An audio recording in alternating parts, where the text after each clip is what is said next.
Good morning. Welcome to the Unitarian Universalist Church of Reading, Massachusetts. My name is Andy Gatchell. I'm a member of the worship arts team, and my pronouns are he and him. Our mission statement declares that the UU Church of Reading is a welcoming place to nurture and explore individual spirituality, build a committed and loving community, and heal the world.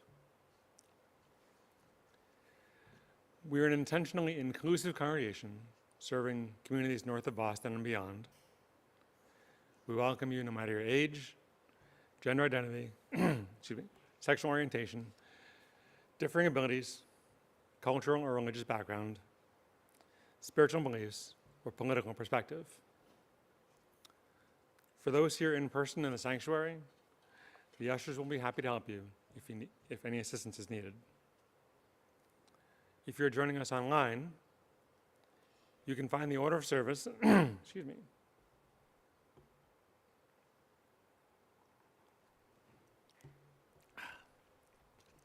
and worship script in the YouTube description or the chat. If this is your first time with us, live or on YouTube, we would like to extend a special welcome. Please visit our webpage, uureading.org, for more information about UUCR. There you can find details about our church community, sign up for our weekly newsletter, and find the contact information for Melissa Martin, our member coordinator, who can answer your questions. Each Sunday, UUCR gives away half the money received in our collection plate to a nonprofit organization that shares our UU values. It's a simple yet powerful way for each of us to help heal the world. By learning about and supporting the good works of charitable organizations and becoming more involved in our community. Our Share the Plate recipient for the month of May is the Unitarian Universalist Service Committee Emergency Response Fund for Ukraine, UUSC Ukraine, assisting refugees fleeing Ukraine for Hungary and Poland. By donating to the UUSC Emergency Fund, UUCR will be joining UU congregations throughout the country and around the world in supporting the people of Ukraine. Thank you. Later in the service, we will pass the plate for you to share in our effort to support UUSC Ukraine and our beloved organization, a congregation, sorry. If you are new here, please know that your presence is gift enough in itself. Because we want everyone joining us to know something. You belong here. You belong here maybe for just the next hour, though we hope for longer. You belong here, and we're happy to have you with us.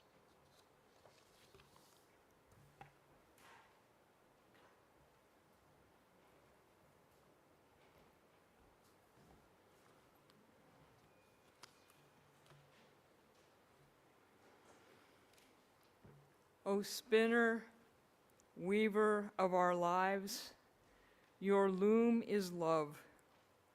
May we who are gathered here be empowered by that love to weave new patterns of truth and justice into a web of life that is strong, beautiful, and everlasting. We will now have our chalice lighting. Please join us with the words that are written into your order of service. In the light of truth, the warmth of community, the fire of commitment, we gather this day. May the flame we now kindle be to us a symbol of the holiness we seek. And now for the children's affirmation. We are Unitarian, Universalists, the church of the open mind, the loving heart, and the helping hands.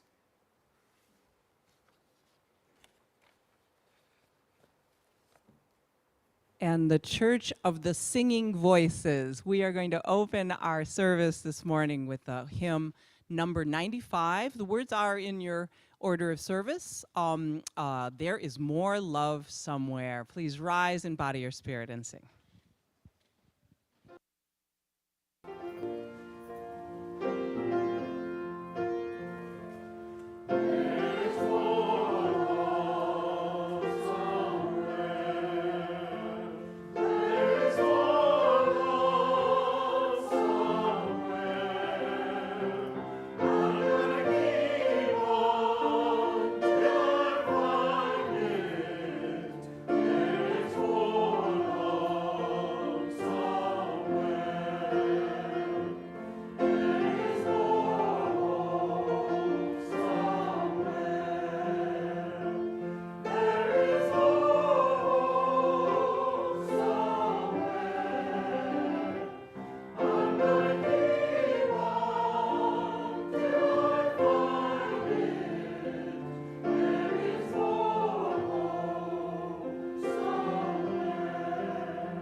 Good morning, I'm Sally Lieberman, and my pronouns are she and her.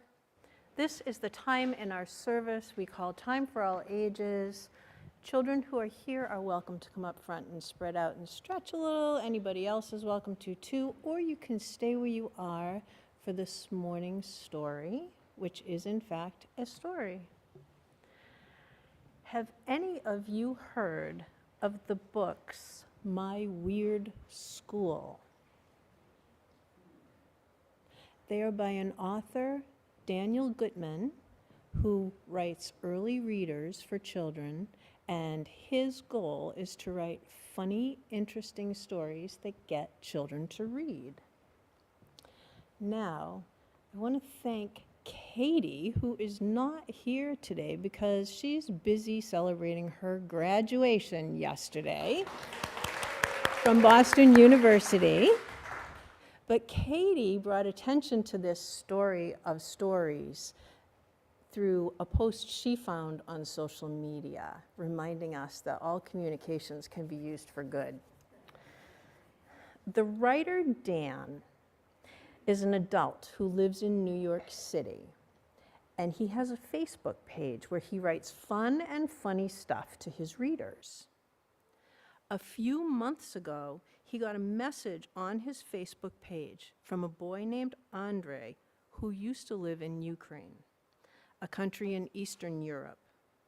That country is going through battles right now, and it is no longer safe to live there. Andre and his family had to leave their home and travel to another country. He started to write a story about his journey, and he calls it My Ukraine is in Pain. Every few weeks he writes a chapter and he sends it to his favorite writer, Dan Gutman. I'd like to read you some of the first chapters. They're pretty short.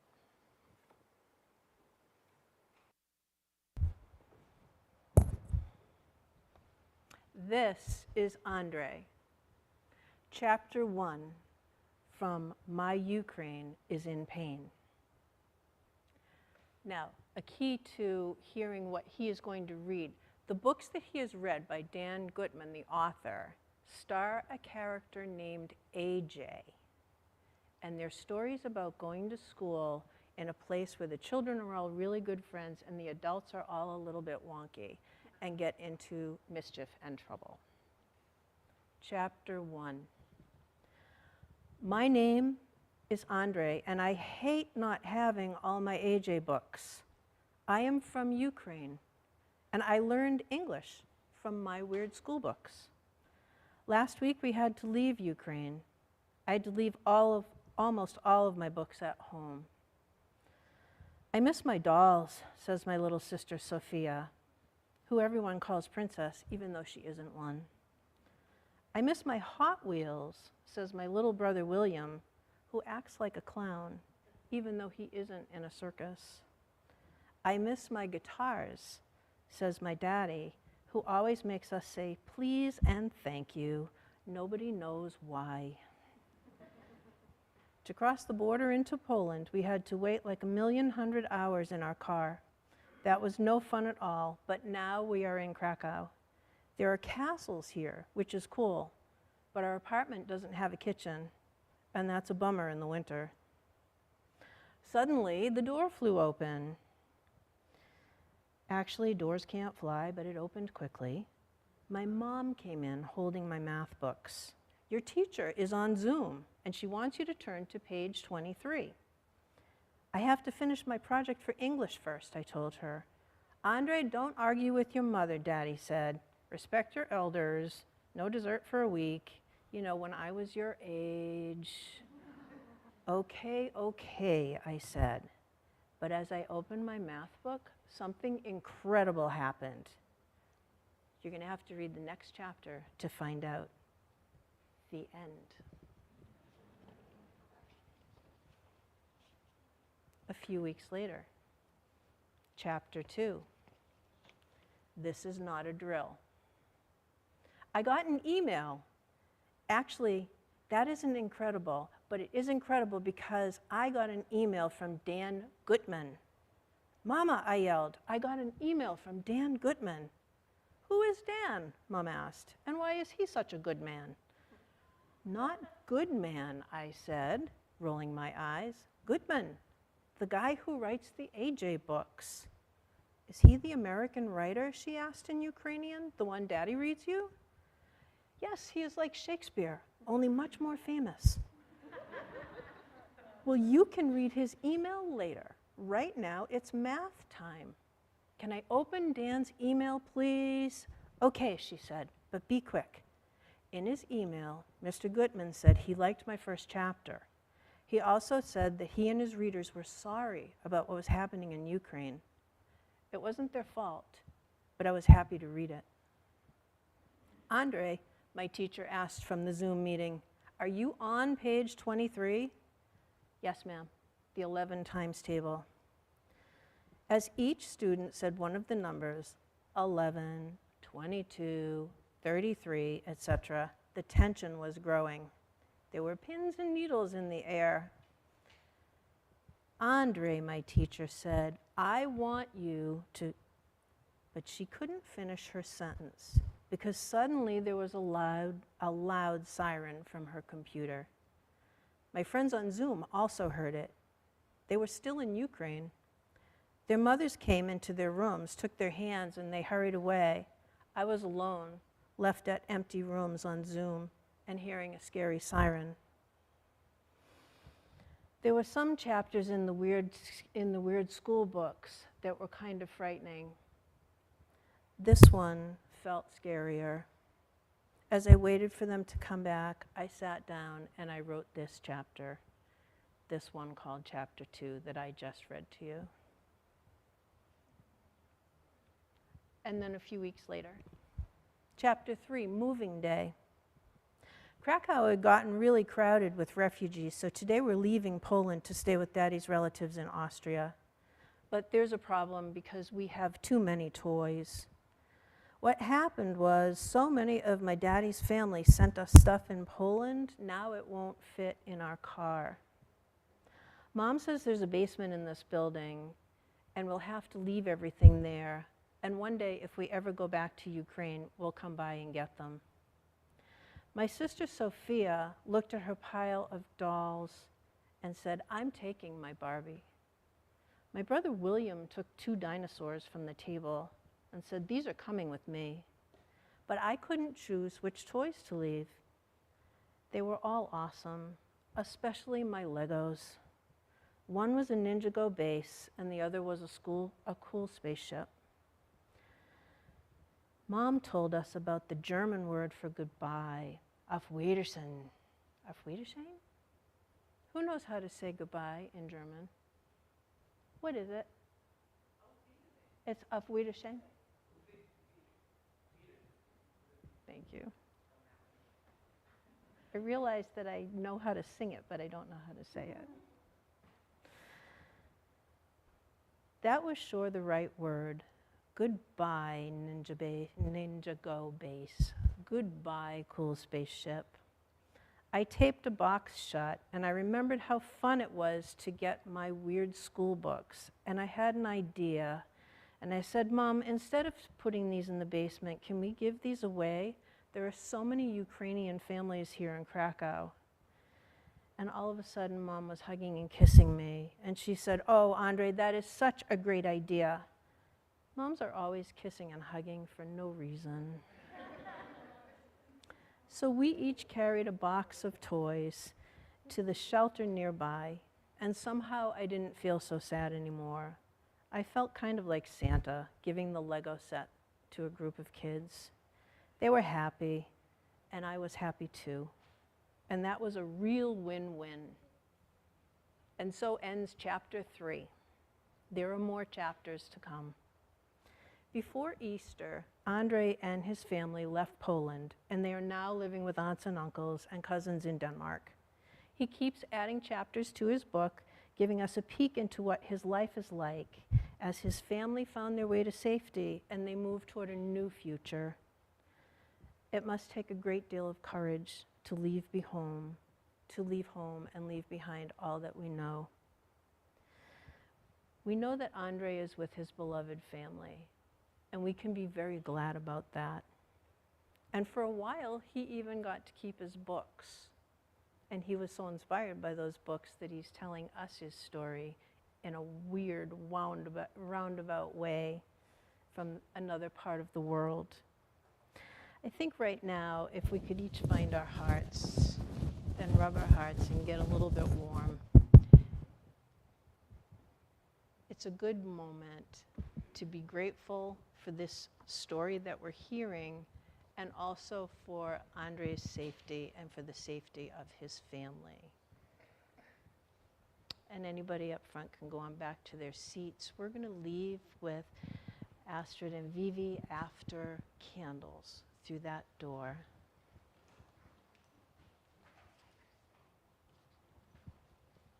This week, we light our yellow and blue candles, and we remember Andre and the people of Ukraine who struggle for justice and to live into brighter, peaceful futures. We think of all people who move and work and fight toward freedom for themselves and for others.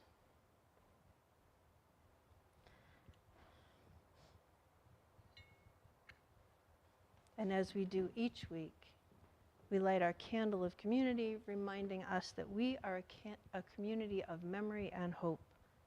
We hold in our hearts all who join us here in our sanctuary, in our virtual realm. We hold love and care for those beyond these walls and reach toward a world community where families and people, children everywhere are safe and free to live into their own futures. Now we settle into our prayer time with Nancy.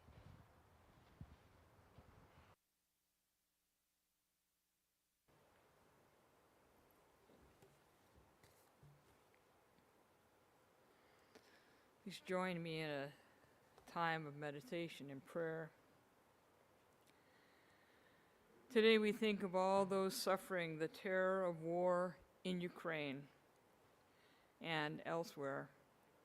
We think of parents fearful for their children's welfare, hungry and not knowing where their next meal will come from. We hope that those in war zones will find peace and security, that they will be free to return to lives that are whole and full of love. We think of those who have lost loved ones in the war. We think of those who are suffering due to war crimes. May the thoughts and energy we send now into this great universe find those who are discouraged and tired and give them peace. Amen. I now invite you to come forward to light a candle, a meditative or prayerful candle, whether they be of joy or sorrow or hope. Please come forward as you wish.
This morning's reading is by Ukrainian poet Irina Shuvalova.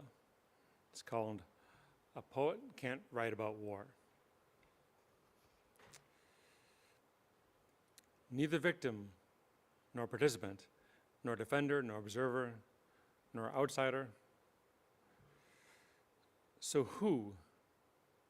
The war gave everyone a role. What's yours? Covering your mouth with your palm? Right, right.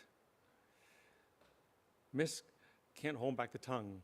Suddenly she's quiet just when it seemed precisely the time to talk.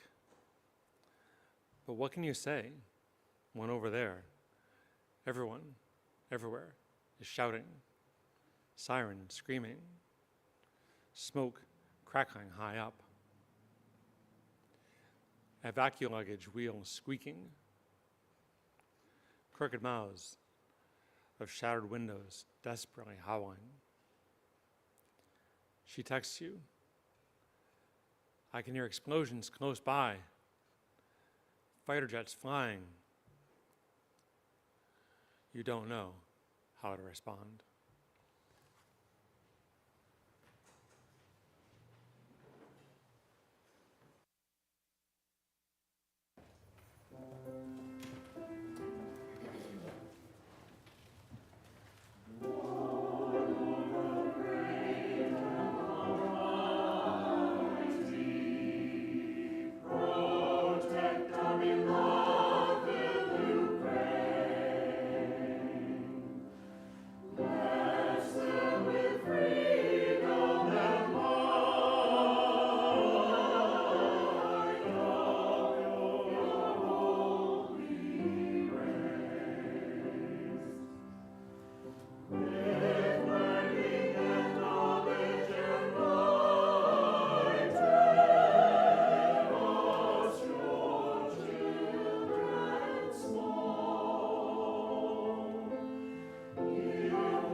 Thank you for that beautiful anthem. I want you to go on a journey with me. If you feel comfortable, please close your eyes and settle into your seat. Feel the strength of the bench below you or the chair and how it supports your body. Pay attention to your breathing. Breathing in, breathing out, breathing in, breathing out. Now imagine that you are a Ukrainian who had to quickly leave your home, all the things you love behind. You have finally crossed the Polish border and you walk into a giant warehouse. Around you, you see thousands of other refugees. You notice that they look like what you probably look like: exhausted, terrified, hungry, and almost floating like you're disembodied. You're in such shock from all you've been through. Stay in this moment for a short while. And when you're ready, take a few deep breaths and open your eyes.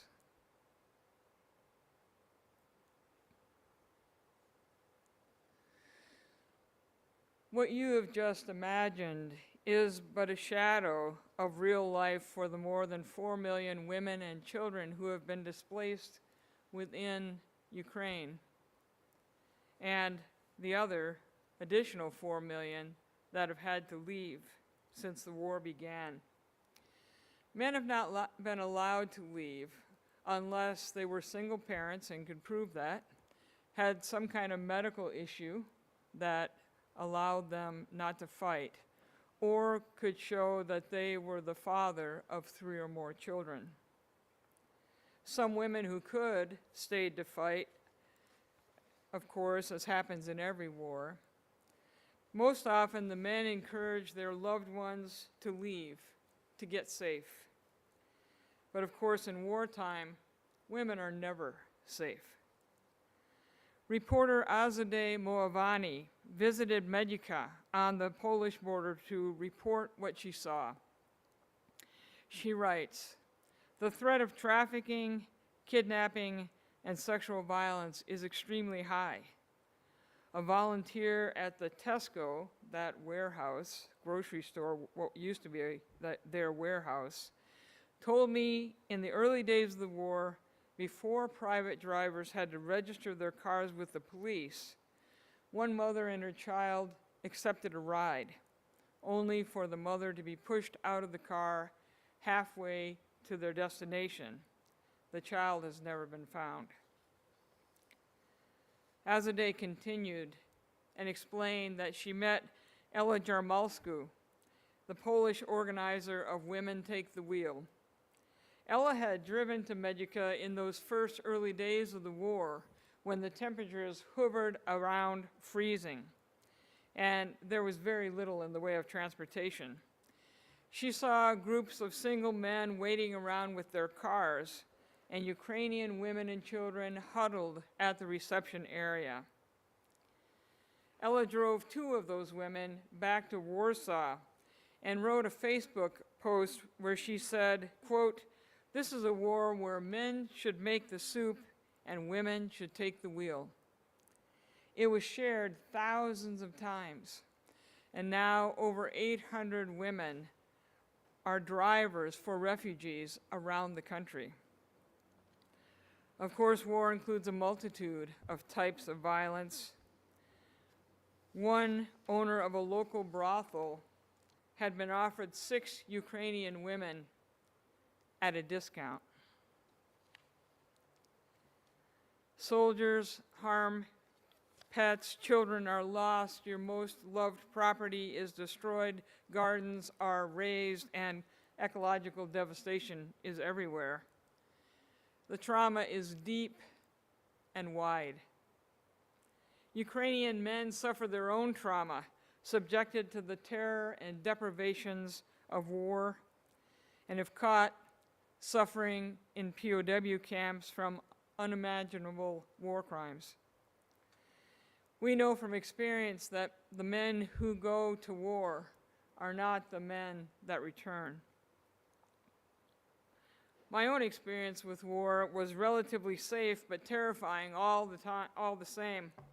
In 1981, I lived in Venezuela. I went there to teach math and science at a K through 12. I was teaching junior high and high school students. Periodically, Colombia and Venezuela argue with each other, sometimes fight over a little island called Punto Fino, off the northwestern coast of Venezuela. It is oil rich, and Colombia would dearly love to own that island for the millions of dollars in oil reserves it represents. So this fight escalated while I was there, and suddenly there was a curfew. You weren't allowed out at night, and we could hear tanks rolling through the streets of our town. We also knew that anti-aircraft machinery, gunnery had been put on top of the roof of the local hospital.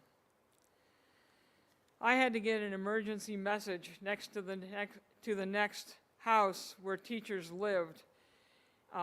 We didn't have phones in Venezuela, so I got on the bike my housemates and I shared, and I pedaled like mad to the next house about a mile away.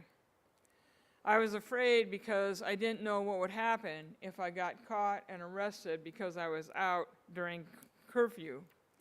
I do remember that my heart was racing and my palms were sweating. But what a sanitized experience of war that is. I wasn't actually in it, there were no shells flying, and I did not have to bicycle around bodies in the street. This war must be particularly harrowing for Ukrainians, given their horrible experiences in World War II. The Nazis believed that feeding prisoners of war was an unnecessary humanitarian gesture. They were determined to eliminate what they called superfluous eaters. Now, those superfluous eaters were all Jews and any Ukrainian that was not exploited as slave labor. As a result, Kiev, the city, lost 60% of its population to starvation. Can you imagine losing 60% of Boston to starvation in a war? Kharkiv lost about 80,000 people. 2/3 of POWs held by the Nazis, we're talking 3.3 million, died of deliberate starvation. Now here the Ukrainian people are again.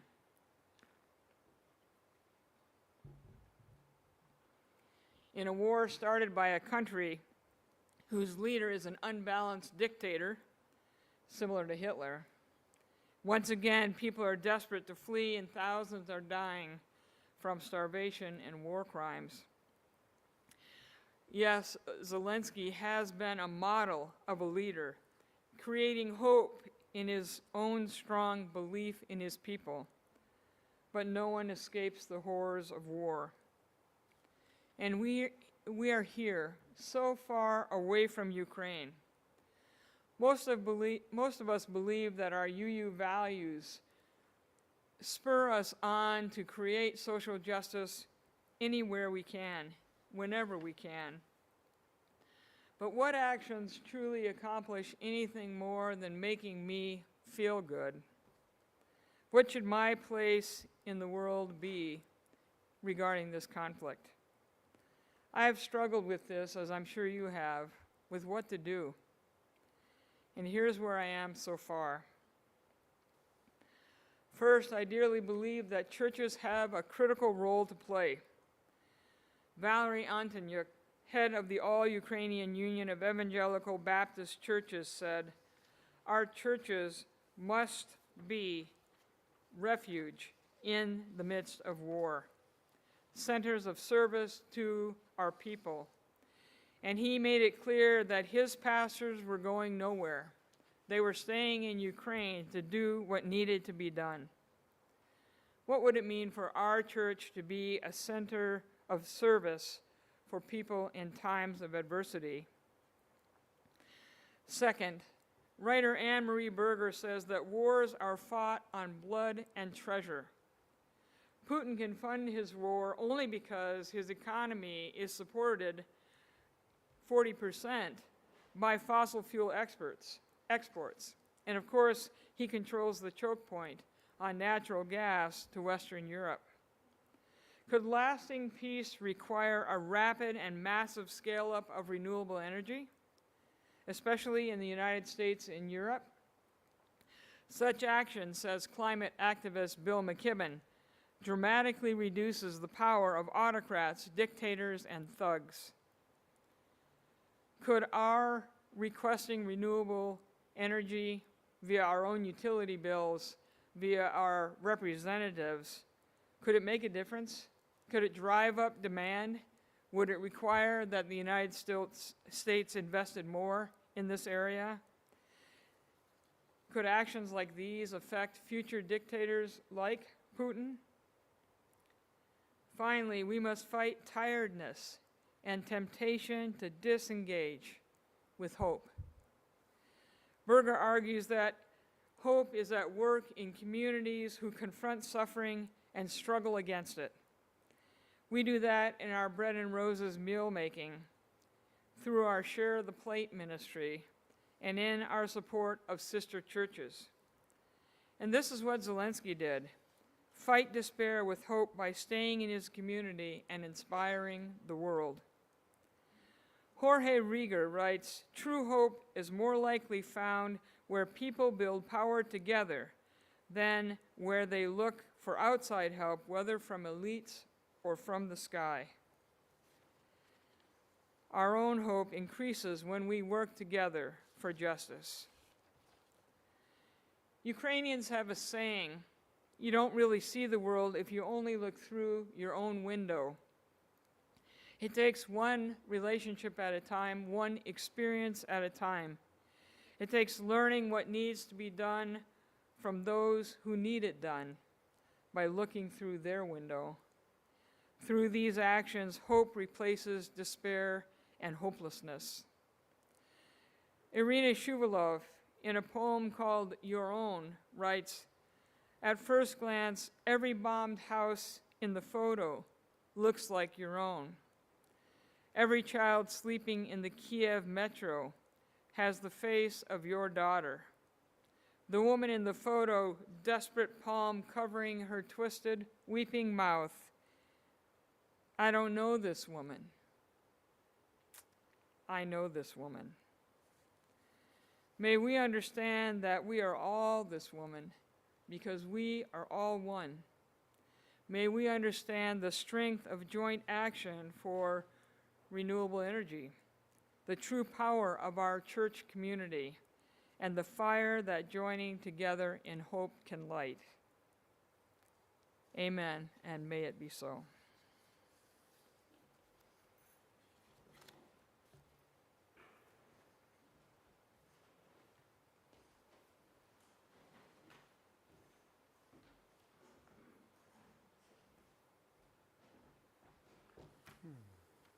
Let's see.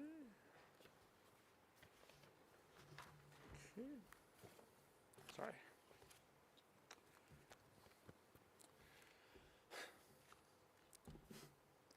Now is the moment to share our financial support for the ongoing mission of UUCR. If you are a newcomer, sharing your time with us is more than generous enough. For our offertory today, online donations can be made using the link provided in the chat or by clicking donate at our website, uureading.org. Folks in the sanctuary can find an easy-to-use QR code on the back of the printed order service, or you may put your gift in the collection plate as it goes by. Please give generously to our Share the Plate offering to support both the Unitarian Universalist Service Committee Emergency Response Fund for Ukraine and the mission of UUCR. Thank you.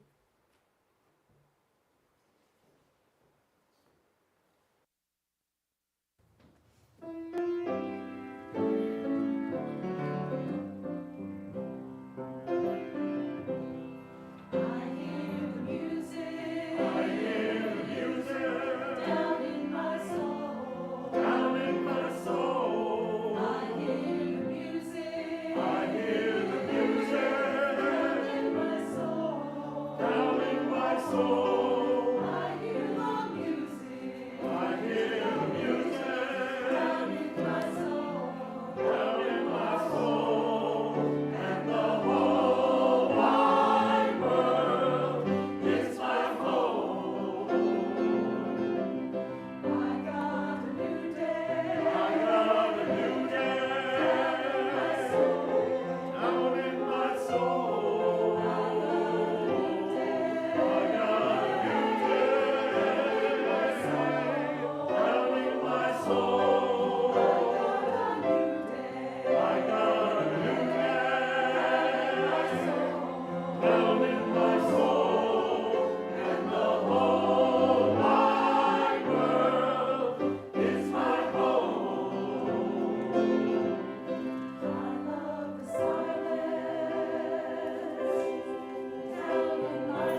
Thank you, choir. I'm Melissa Martin, your Member Services and Volunteer Coordinator and the Interim Congregational Administrator. My pronouns are she and her. Please check our online calendar or our weekly update for this week's opportunities to gather online or in person. As we're nearing our final days of May, I have some invitations for you to consider for the month of June. If you've been thinking about attending our Ferry Beach weekend in Saco, Maine, this is the final reminder to call them for reservations for June 3rd through the 5th. We hope that by now that you've also seen information about our free concert for all ages on Sunday, June 5th from 3 to 5 here in the sanctuary. Our governing board and the Ivy Cord Coffee House invite you to see musician Pamela Means and her concert, Power of the Protest song, Our Shared History and Present Day, a performance that fits beautifully with our re-engagement for the Future initiative and our recommitment to social justice. All ages are welcome, and the show will be open to the public, so bring your friends. Masks are required. Please contact Paula Houle or Paula Tucci with questions on how to volunteer. Please save the date and join us as we celebrate the lives and legacy of longtime UUCR members Bill and Carolyn Grace on Saturday, June 11th at 10 a.m. For more than 50 years, Bill and Carolyn made UUCR their spiritual home, caring for our campus, stewardship, hospitality, and generations of UUCR children. The impact of their dedication can be found in every corner here. We hope that you'll join us as we pay tribute to their lives and their legacy. If you have a memory or story, sentiment about Bill or Carolyn that you wish to share, or if you'd like to help support this tribute to them in some way, please complete the form in our weekly update. Now, who would like to share their pride next month at the North Shore Pride Parade? It's in Salem on Saturday, June 25th, and we will be marching, and we would love to have you be part of this participation. Please let us know if you'd like to march with us at noon in the parade. Finally, what does it mean to be a member of UUCR?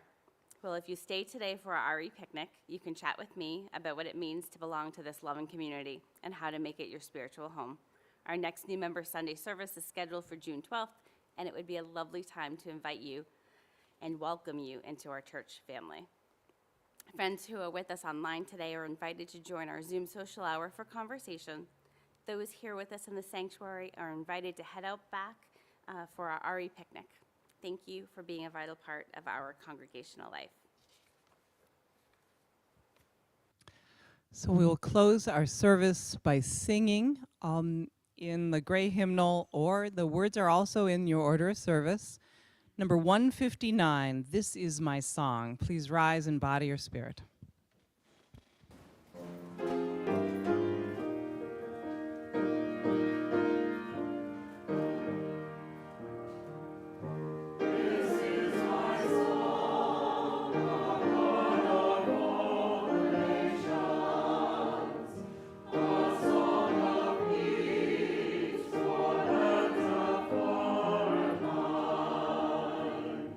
This is my hope.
please join me in the words for extinguishing the chalice found in your order of service. We extinguish this flame, but not the light of truth, the warmth of community, or the fire of commitment. These we carry in our hearts. In the words of Edward Everett Hale, I am only one, but I still am one. I cannot do everything, but still I can do something. And because I cannot do everything, I will not refuse to do the something that I can. Go in peace.